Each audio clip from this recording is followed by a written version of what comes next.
सीना इशारों के बिना सीना से जलवा के शॉट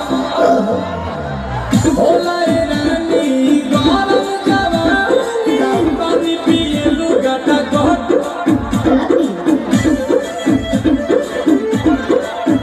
या कमरे में चलो जरा सा सीधे साधे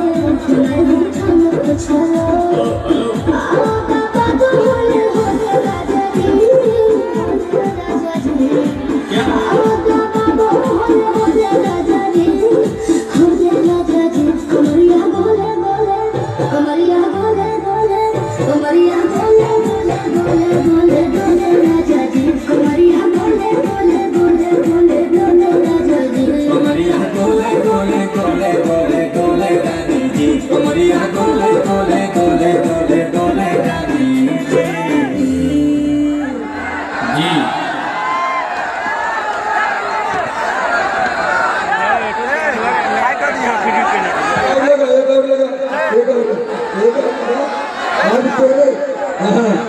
चलते रहे अभी तक